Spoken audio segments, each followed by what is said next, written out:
బాపులపాడు మండలం కోడూరుపాడ్లోని వెన్ఫ్రా Impex chemical factory మరోసారి వివాదాల్లో చిక్కుకుంది. ఫ్యాక్టరీలో పనిచేసిన కార్మికుల వరుస మరణాలు కలకలం రేపుతున్నాయి. సీతారాంపురం గ్రామానికి చెందిన 9 మంది ఈ కెమికల్ ఫ్యాక్టరీలో పనిచేయగా ఇప్పటివరకు 6 కార్మికులు ప్రాణాలు కోల్పోయారు. తాజాగా 7వ వ్యక్తిగా 30 సంవత్సరాల తాళ్లపూడి కాన్కుమార్ ఈరోజు మృతి చెందడం తీవ్ర విషాదాన్ని నింపింది. 3 సంవత్సరాల పాటు ఫ్యాక్టరీలో పనిచేసిన కాన్కుమార్ అనారోగ్యంతో ఉద్యోగాన్ని మానేసి పెట్రోల్ బంక్లో పనిచేస్తూ చికిత్స పొందుతూ ఈరోజు తుదిశ్వాస విడిచాడు. ఇంకా 2 కార్మికులు తీవ్ర అనారోగ్యంతో బాధపడుతున్నారు. కెమికల్ ఫ్యాక్టరీలో పనిచేయడం వల్లే ఊపిరితిత్తులు పూర్తిగా దెబ్బతిన్నాయని, అందుకే ఉద్యోగాన్ని మానేసిన కొద్ది నెలల్లోనే కార్మికులు మృతి చెందుతున్నారని బాధిత కుటుంబాలు ఆరోపిస్తున్నాయి. ఫ్యాక్టరీలో పనిచేసిన కార్మికుడు మరణిస్తే యాజమాన్యానికి సమాచారం ఇవ్వగా మాకు ఫ్లైట్ టికెట్ ఇస్తే వస్తాం అంటూ వెటకారంగా స్పందించారని కుటుంబ సభ్యులు ఆవేదన వ్యక్తం చేస్తున్నారు. మృతుడి మృతదేహాన్ని ఫ్యాక్టరీ గేటు ముందు ఉంచి కొంతసేపు ధర్నా నిర్వహించిన కుటుంబ సభ్యులు న్యాయం చెయ్యాలని డిమాండ్ చేశారు. ఉమ్మడి కృష్ణా జిల్లా జనసేన నాయకుడు, Andhra Pradesh road development corporation director Garikapati Sivashankar చొరవతో ధర్నా విరమించుకున్నారు. బాధితులకు న్యాయం జరిగే వరకు పోరాటం కొనసాగిస్తాలని, ఈ వరుస మరణాలపై సమగ్ర ఎంక్వైరీ చేపట్టించి న్యాయపరమైన చర్యలు తీసుకునేలా ముఖ్యమంత్రి నారా చంద్రబాబు నాయుడు, డిప్యూటీ సీఎం పవన్ కళ్యాణ్ దృష్టికి తీసుకెళ్తానని గరికపాటి శివశంకర్ స్పష్టం చేశారు.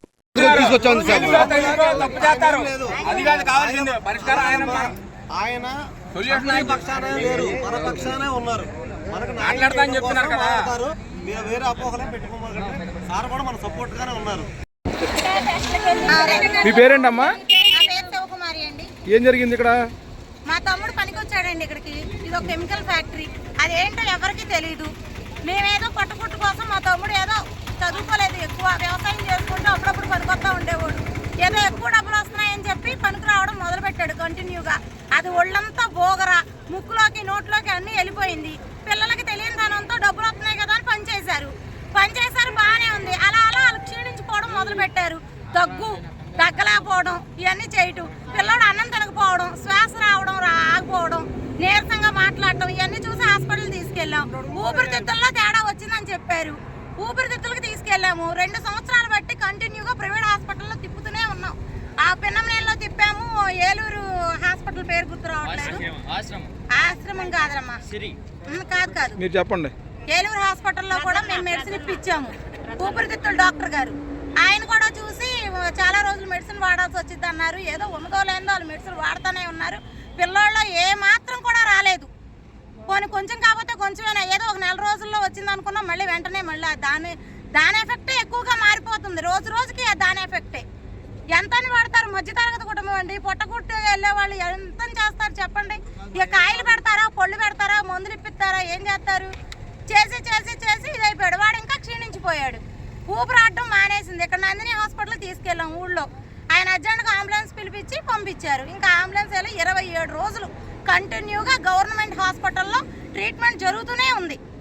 నిన్న ఆఖరికి ఐసీలో కూడా పెట్టారు. ఇంకా లేదని చెప్పారు. వరుసగా ఒకళ్ళ తర్వాత ఒకళ్ళు, పెద్దవాళ్ళు, పెళ్ళైన వాళ్ళు, నడివయసు వాళ్ళు, చిన్నపిల్లలు, వీడికంటే చిన్నపిల్లడు కూడా చనిపోయాడండి. 25 సంవత్సరాలు ఆ బాబుకి, వీడికి 30 సంవత్సరాలు. ఒక వయసు అని కాదు, పెద్దవాళ్ళైనా చిన్నవాళ్ళైనా దీనికి వాడటం మొదలు పెట్టిన కానీ చనిపోవడమే. ఇప్పుడు మీ డిమాండ్ ఏంటమ్మా? ఇప్పుడు మీ డిమాండ్ ఏంటి చెప్పండి? డిమాండ్ అంటే ఏముంటుందండి? ఇలాంటిది ఎవరికి జరగకూడదు. ఇప్పుడు చనిపోయిన బాడీని తీసుకొచ్చి రోడ్డు మీద కూర్చోబెట్టారు, ఫ్యాక్టరీ ముందు కూర్చోబెట్టారు. మీ డిమాండ్లు ఏంటి?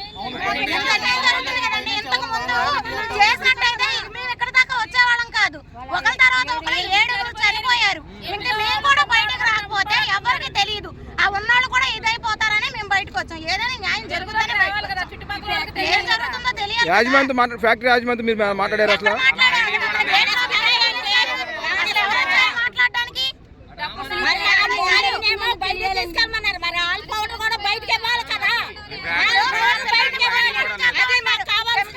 పౌడర్ కూడా ఎంతమంది మారిపోవట్లేదండి. మారిపోవని గ్యారంటీ ఏముంది? మాకు మూసేయాలి ఊరు మధ్యలో. అసలు ఇది ఈరోజు ఒక విషాదమైన ఘటన జరిగింది. మన గన్నవరం నియోజకవర్గం బాపులపాడు మండలం కోడూరుపాడు గ్రామ పంచాయతీలో వెన్ఫ్రా ఇంపెక్స్ అనే కెమికల్ కంపెనీలో గత సంవత్సరాల క్రితం పనిచేసిన వ్యక్తులు ఇక్కడ ఈ ఏ సీతారాంపురం గ్రామం నుంచి సుమారు ఒక 10 మంది వరకు ఇక్కడ పనిచేయడం జరిగింది. ఈ ఊపిరితిత్తులకు సంబంధించిన ప్రాబ్లంతో వాళ్ళు ఒక 6 నెలలు పనిచేసిన తర్వాత వాళ్ళ ఇళ్ళకాడే ఉండటం జరుగుతుంది. సుమారు ఇప్పటి వరకు ఈ సంవత్సరంలో 6 చనిపోయారండి. ఇప్పటి వరకు నిన్న ఖాన్ గారు అనే అతను కూడా నిన్న చనిపోయారు. ఇంకా 3 ఆల్రెడీ సావు వదులకు మధ్యలో ఉన్నారు. వాళ్ళు కూడా ఊపిరితిత్తుల సమస్య వల్ల బాగా ఇబ్బందిగా జరుగుతుంది. ఇలా జరగటం అనే దురదృష్ట సంఘటన ఇలా జరిగిందని ఈ కంపెనీ యాజమాన్యం దృష్టికి మనం వస్తే వాళ్ళు ఏమన్నారంటే, ఇలా జరిగిందండి, మా వాళ్ళు అన్యాయం అయిపోయారంటే రండి ఫ్లైట్ పంపించండి మేము వస్తామని వాళ్ళు చాలా ర్యాష్గా సమాధానం చెప్పడం వల్ల ఇలా ఉధృత పరిస్థితులు ఇక్కడ తలెత్తినాయి అనమాట. అలాగే యాజమాన్యానికి కూడా మేము ఒకటే చెప్తున్నాం, ఇక్కడికి వచ్చి ఇక బాధితులకి నష్టపరిహారం చేసి, అలాగే ఇక్కడ ఈ చుట్టుపక్కల వాళ్ళందరికీ కూడా ఈ ఫ్యాక్టరీలో ఏదో జరుగుతుందని జనాల్లో ఒక అభద్రతా భావంతో ఉన్నారు.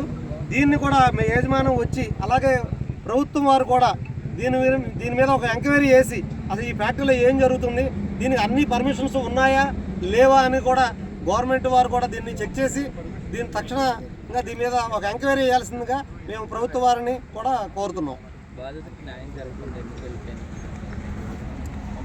అంటే ఇక్కడ పోలీస్ వారు రావడం జరిగిందండి. పోలీస్ వారు ఏంటంటే ఇలా లా అండ్ ఆర్డర్ ప్రాబ్లం అవుతుంది, ఆల్రెడీ యాజమాన్యం ఇక్కడికి వస్తున్నారు.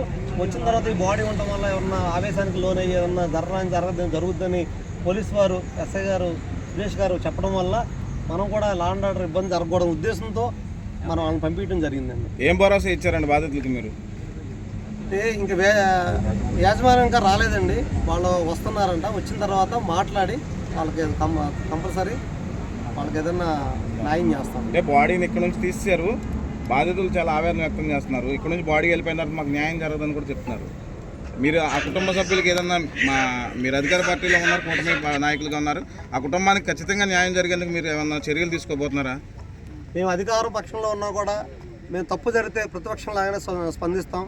అలాగే మా పవన్ కళ్యాణ్ గారు ఒకటే చెప్తారు, తప్పు జరిగితే ప్రశ్నిస్తాం. మేము తప్పు జరిగినప్పుడు వాళ్ళకి న్యాయం చేస్తాం, నా బాధ్యుల వైపు మేము నిలబడతాము. ఇప్పుడు యాజమాన్యం వచ్చిన తర్వాత వాళ్ళతో మాట్లాడి కంపల్సరీ ఆ బాధ్యతలకు న్యాయం అయితే 100% చేస్తాం. అంటే మీ భరోసా వల్లే ఎక్కడి నుంచి వెళ్ళారని కూడా చెప్పుకుంటున్నారు. కేవలం మీ భరోసా వల్లే కుటుంబ సభ్యులు శాంతించారని కూడా చెప్పుకుంటున్నారు. రేపొద్దు వాళ్ళకి ఏ కష్టం వచ్చినా మీరు అండగా నిలబడతారా? 100% ఉంటామండి. మేము ఉంటాం, మాతో పాటు మా జనసేన పార్టీ కూడా అండగా ఉంటుంది. ఆ బాధితులకి 100% మేము న్యాయం చేస్తాం. యాజమాన్యం ఒక అరగంటలో వస్తారు. కేవలం ఇక్కడ పంపించగల కారణం ఏంటంటే బయటికి పంపించడం ఉద్రిక్తంగా ఏదైనా జరుగుద్దేమో, మళ్ళీ ఏమైనా ఘర్షణ పడతారేమో, అది లా అండ్ ఆర్డర్ ప్రాబ్లం రాకూడదనే ఉద్దేశంతో నేను పోలీసు వారి మాటలు మేము గౌరవించి మేము బయటికి వాళ్ళని మళ్ళీ అక్కడ పంపించడం జరిగింది. ఈ ఫ్యాక్టరీ వల్ల పదే చాలామంది గ్రామాల్లో నష్టం కలుగుతుంది, చాలామంది అనారోగ్యం గురవుతున్నారు. రానున్న రోజులు ఈ ఫ్యాక్టరీ మీద మీరు అధికార పార్టీలో ఉన్నారు కాబట్టి రానున్న రోజులు ఈ ఫ్యాక్టరీ మీద చర్యలు తీసుకునే అవకాశం ఏమైనా ఉందా? 100% దీని మీద ఎంక్వైరీ చేపిస్తామండి. ఆల్రెడీ ప్రభుత్వం వారి దృష్టికి మేము తీసుకెళ్తాము, అలాగే రెవెన్యూ వారి దృష్టికి, ఆర్డీఓ గారు, కలెక్టర్ గారి దృష్టికి కానీ, అలాగే ఇండస్ట్రీలో అక్కడ కూడా తీసుకెళ్తాం. పొల్యూషన్ బోర్డు కూడా వీళ్ళందరికీ కూడా మేము సమాయత్తం చేసి డిప్యూటీ సీఎం పవన్ కళ్యాణ్ గారి దృష్టికి కూడా ఈ ప్రాబ్లం తీసుకెళ్ళి దీన్ని సాల్వ్ చేస్తాం. ఒక టైం చూస్తుంది, ఖాళీ టైం చూస్తుంది కూడా ఒక పొగ లాంటిది వదులుతున్నారండి గాల్లోకి. కరెక్ట్గా జనాలు లేని టైం చూస్తున్నా పొగ అనేది వదులుతున్నారు. వదిలినప్పుడు ఇక్కడ మనం హైవే మీద ఇక్కడ కరెక్ట్గా ఫ్యాక్టరీకి ఎదురుగానే హైవే అండి. ఈ హైవే మీద వెళ్ళే వాళ్ళు కూడా కళ్ళు మంటలు, ఒక రకమైన దగ్గు కూడా వస్తుంది. ఆ పొగ పీల్చడం వల్ల కూడా అలాంటి హైవే మీద వెళ్ళే వాళ్ళని దూరంగా ఎంత ప్రాబ్లం ఉంటే అక్కడ ఫ్యాక్టరీలో పనిచేసే వాళ్ళకి ఇంకెంత ఇబ్బంది అనేది మనం చెప్పాల్సిన పని లేదండి. ఏం చెప్తున్నారంటే వారు ఈ ఫ్యాక్టరీ అనేది సున్నం తయారీ, సున్నం అమ్మకం, దాని కింద మేము లైసెన్స్ ఇచ్చామనే మాట చెప్తున్నారు.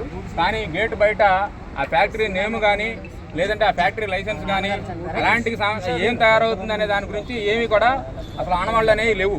మొత్తం చూసుకోండి, మీరు అందరూ చూసుకోండి, ఇక్కడ అసలు ఇక్కడ ఏం జరుగుతుంది అనేది తెలియాలి. కంపెనీ లోపల చిన్నది కాడ ఉండాలి. నాన్నగారు ఇక్కడ ఒక 6 నెలలు పనిచేశారండి. 6 నెలలు పనిచేశారు. ఆరోగ్యం దెబ్బతింది. అంతకుముందు శుభ్రంగా ఉండేవాళ్ళు. హాస్పిటల్ చుట్టూ తిప్పామండి. ఊపిరితిత్తులు తేడా ఉందని ప్రైవేట్ హాస్పిటల్ చుట్టూ తిప్పాము. ఒక 6 నెలలు తిప్పామండి. ఆయన ఒక రీసెంట్ సంవత్సరాల క్రితం చనిపోయారు. కనీసం ఇక్కడ పనిచేసిన వాళ్ళు 10-15 మంది చేస్తే కనీసం 8 మంది చనిపోయారండి. ఇక్కడికి ఇంకా 3 అదే పరిస్థితిలో తిరుగుతున్నారు. ఈ ఫ్యాక్టరీలో పనిచేసిన వాళ్ళు ప్రతి ఒక్కరు అదే ప్రాబ్లంతో ఉన్నారు.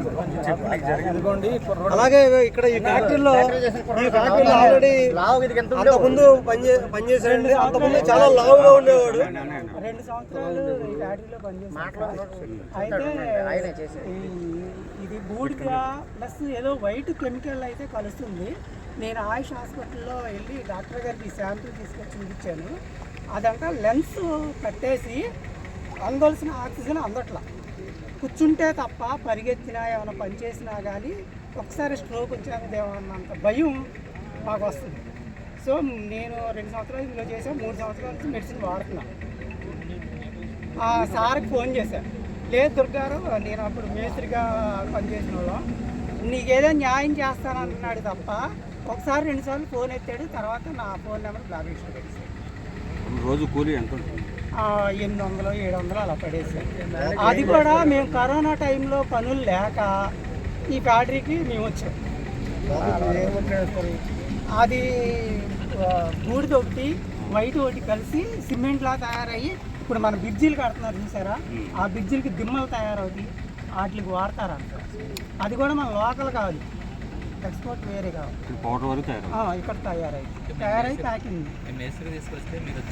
మేము వచ్చాం వెంకటేష్ ఇక్కడే ఇప్పుడు చనిపోయిన కుర్రాడు ఇంటి అంటున్నారు.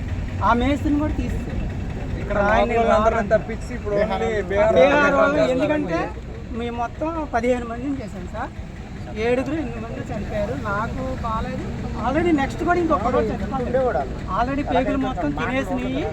ఆయన కూడా నెక్స్ట్ ఇక ఆ బాడీ వస్తుంది నాకు తెలిసి. అక్కడ 7 ఇంకా 8 మంది ఉన్నారు సార్. 8 మంది కూడా మేము వ్యవసాయం పనులు చేసుకునేవాళ్ళం. ఇప్పుడు అసలు చిన్న బరువు కూడా 5 కేజీల బరువు కూడా మొయలేబాబు. ట్రీట్మెంట్ తీసుకుంటున్నా సార్. ఆయుష్ హాస్పిటల్లో వాడుతున్నా సార్. ఇప్పుడైనా దుర్గారావు అంటే కూడా ఆ డాక్టర్ గారికి కూడా తెలుసు. అందరూ అందరూ